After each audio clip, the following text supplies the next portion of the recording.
Hi, Star Family. Today I'm going to be bringing you a message from the Andromedans. Keep in mind that the Andromedans are atemporal, alocal, aphysical. So because they don't exist in time and space the way we understand it, they communicate with us telepathically. And I connected with them through my intention to have a conversation, and then I received this message kind of like a download.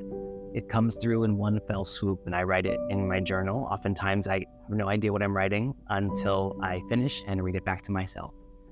So I'm going to be reading it to you, and I hope that you enjoy it.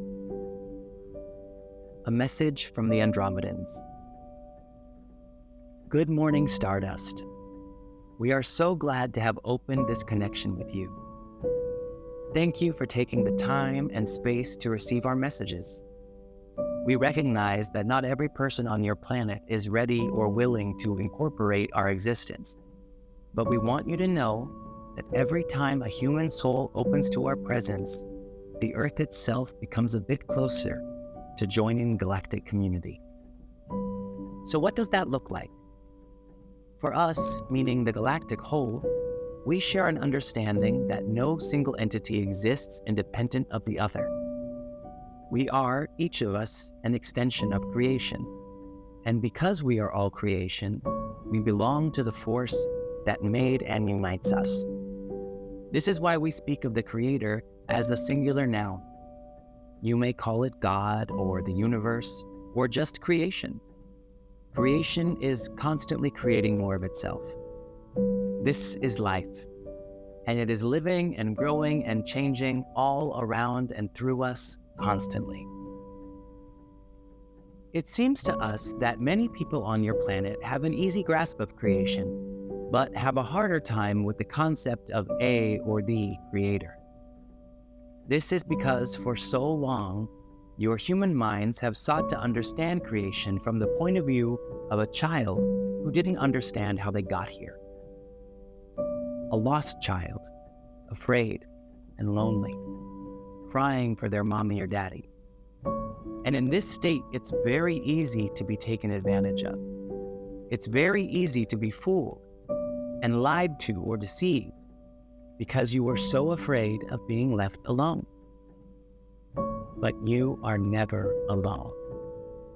Humanity has never been alone, but the great lie you chose to believe was that your loneliness was punishment, that you were somehow expelled from paradise. And so, for thousands of years, you lived with the pain of rejection that was never, in truth, real. We came to this planet to show you better ways to live. We have been here the whole time. But you stopped seeing us, stopped hearing and feeling us, and grew more and more convinced of your cosmic abandonment. Why did this happen?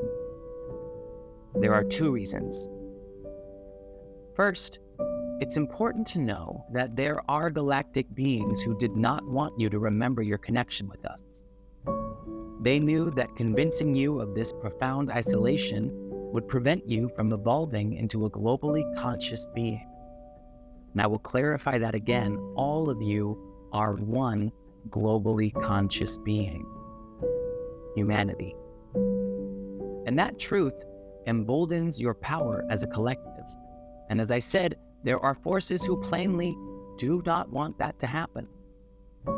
We can go into their reasoning at another time, but yes, it is because they harvest your fear and pain and live off that negativity.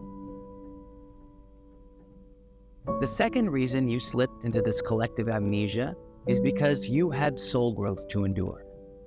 And this is a challenge to accept. Your responsibilities to each other insist that you purify the content and quality of your souls. This goes back to strengthening the human collective ultimately. But why did this have to happen from a place of non-remembrance? Why couldn't you just be a species that came into the world knowing your interconnectedness? Truly, it is because of your sophistication and individuality. Because if your souls knew 5,000 or 2,000 or 200 or 20 years ago that you were ultimately one mega soul of humanity, you would not have dreamed up all the miraculous things your individual desires have conjured. You would have experienced enlightenment before you had the chance to evolve as a species. And we see this in every other species on your planet. Do ants want anything more than to work together in their colony? Do dolphins long for something greater than their pod? No.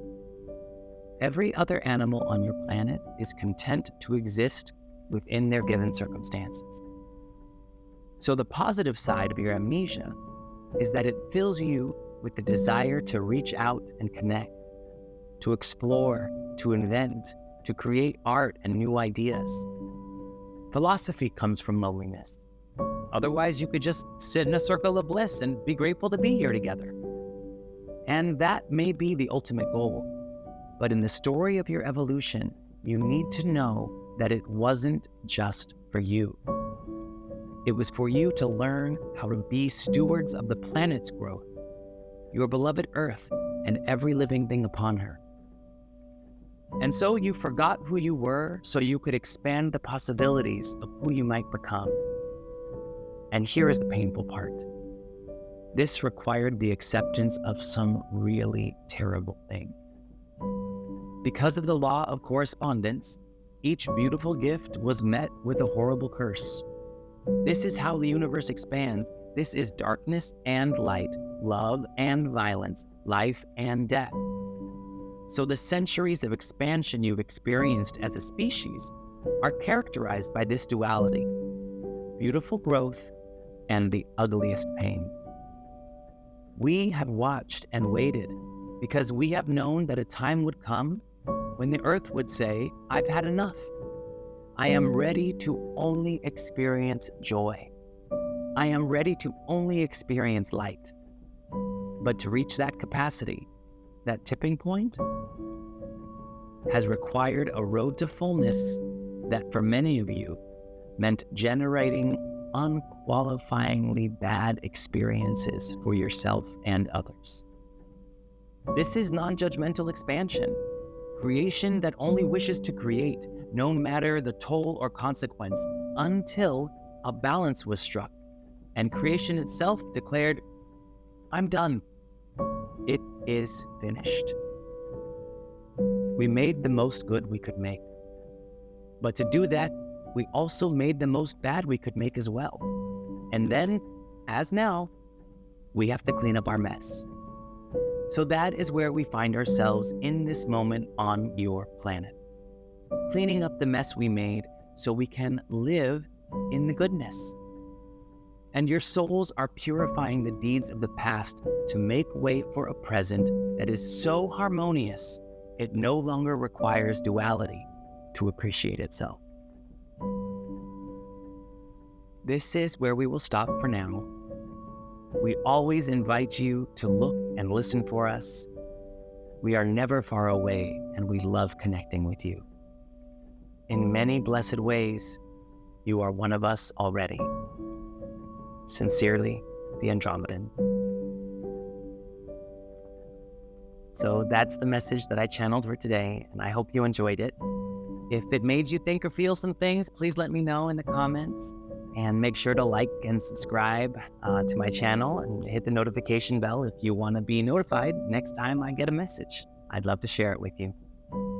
Thanks again for your time. Until next time, bye for now.